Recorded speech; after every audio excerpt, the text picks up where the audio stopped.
स्वागत है आपका सिलेक्शन ड्रीम के यूट्यूब चैनल।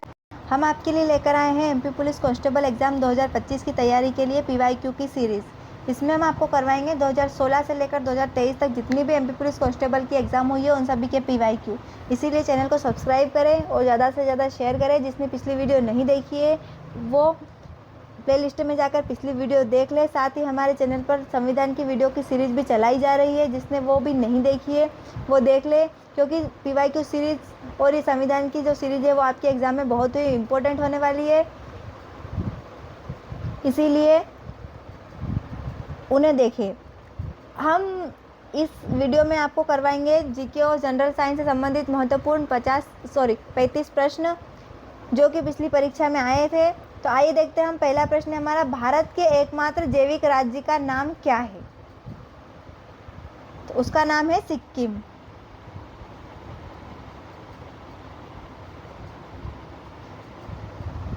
अगला प्रश्न देखते हैं,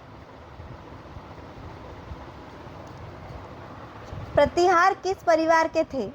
तो प्रतिहार जो थे अग्नि परिवार के, अग्नि कुल के। अगला प्रश्न देखते हैं हम, बौद्ध धर्म के बारे में गलत कथन चुने। तो गलत कथन है, हुविस्क के शासनकाल में बौद्ध धर्म की 2 संप्रदायों में विभाजित हो गया था। यह गलत है। अगला प्रश्न देखते हैं, कलिंगट्टुपरानी के संबंध में कौन सा कथन सही है? तो इसका आंसर होगा, यह जय कंदार की 12वीं सदी की कविता और युद्ध गीत है।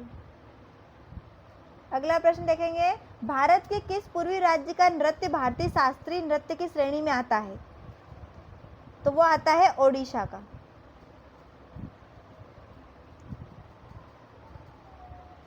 अगला प्रश्न है, कोलम मास्क डैश नर्तकियों द्वारा पहना जाता है? तो यह पहना जाता है पडियनी द्वारा। अगला प्रश्न देखते हैं हम, निम्न में से किस भारतीय क्रिकेटर को राजीव गांधी खेल रत्न पुरस्कार से सम्मानित नहीं किया गया? तो किसे नहीं किया गया? राहुल द्रविड़ को, जबकि एमएस धोनी, रोहित शर्मा और विराट कोहली को सम्मानित किया गया। अगला प्रश्न है, टोक्यो ओलंपिक में भारत के लिए पहला पदक किसने जीता? तो इसका आंसर होगा मीराबाई चानू।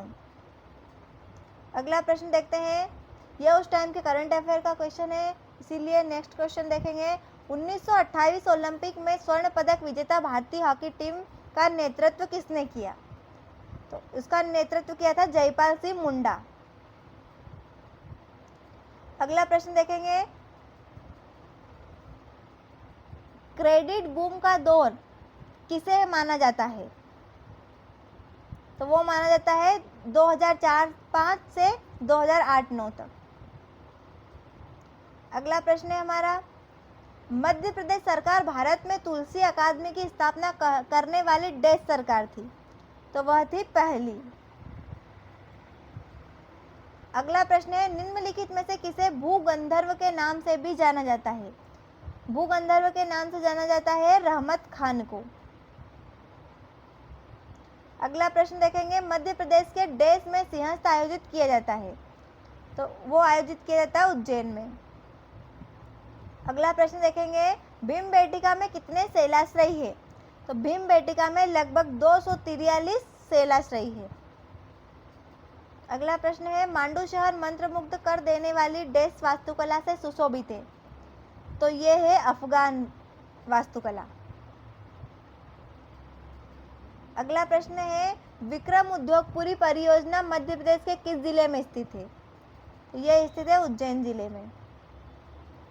अगला प्रश्न देखेंगे, व्यापार सुधार कार्य योजना 2018-19 द्वारा संचालित व्यापार करने में आसानी 2019 में भारतीय राज्यों में मध्य प्रदेश की रैंक है?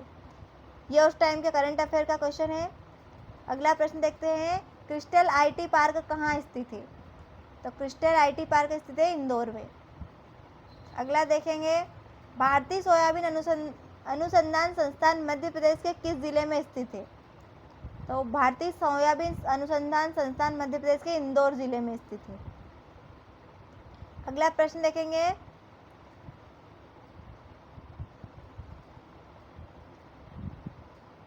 निम्नलिखित को मिलाएं। हेजा जो है इसका हो जाएगा साल्मोनेला। पेचिस का हो जाएगा सिगेला बैक्टीरिया और साल्मोनेलोसिस का हो जाएगा विब्रियो कॉलेरी। सर ये थोड़ा सा गलत हो गया,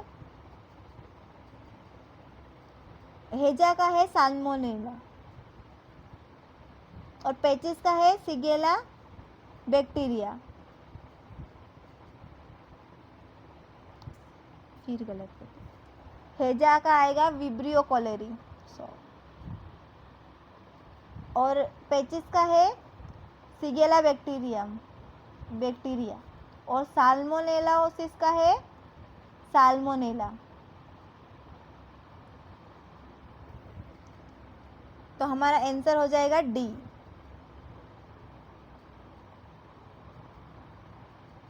अगला प्रश्न है अपवाह जल है। तो अपवाह जल है पानी पौधों के लिए अनुपलब्ध है और खनिज लीचिंग का कारण बनता है।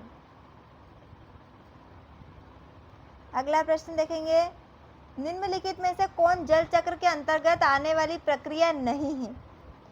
तो वो हो जाएगी जैव आवर्धन, जबकि संक्षेपण उच्च बनाने की क्रिया और वर्षण जो है जल चक्र के अंतर्गत आने वाली प्रक्रिया है, जबकि जैव आवर्धन जो है जल चक्र के अंतर्गत नहीं आती है। अगला प्रश्न है HIV का मतलब है। तो HIV का मतलब है ह्यूमन इम्यूनोडेफिशिएंसी वायरस।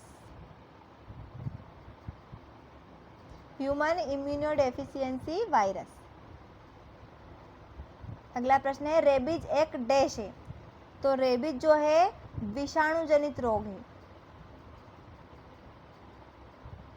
अगला प्रश्न है हमारा कौन सा रोग घातक माना जाता है। तो वो माना जाता है रेबीज। अगला प्रश्न है निम्नलिखित में से कौन सी फसल रेशेदार फसल नहीं है। रेशेदार फसल नहीं है धान, जबकि कपास, जूट और अतसी और सनई ये रेशेदार फसल है। अगला प्रश्न देखेंगे निम्नलिखित में से कौन द्विबीजपत्री पौधों की विशेषता नहीं है। द्विबीजपत्री पौधों की विशेषता नहीं है 3 के समूह में पुष्प भाग, जबकि चौड़ी पत्तियां, 2 बीजपत्र, 4 या 5 के समूह में पुष्प भाग इसकी विशेषताएं हैं। तो डी हमारा आंसर हो जाएगा। अगला प्रश्न देखेंगे विषम की जांच करें। अब हमें इसमें से विषम चुनना है। इसका आंसर हो जाएगा बहुकोशिकीय जीव। अगला प्रश्न देखेंगे निम्न में से किसे प्रदूषण का सूचक माना जाता है। प्रदूषण का सूचक माना जाता है लाइकेन को। अगला प्रश्न देखेंगे कौन से विकल्प प्रतीकों के सही अर्थ है। तो इसका आंसर होगा पानी बचाओ। अगला प्रश्न है निम्नलिखित में से कौन कवक रोगों के खिलाफ निवारक उपाय नहीं है। तो इसका आंसर होगा व्यक्ति के साथ सीधे संपर्क से बचे। अगला प्रश्न है हमारा किसी बीमारी के रोगजनकों को सुरक्षित रूप से संग्रहित करना आवश्यक है जिसके खिलाफ टीकों का उत्पादन किया जाता है। तो उसका आंसर होगा टीके प्रतिरक्षा प्रदान करते हैं।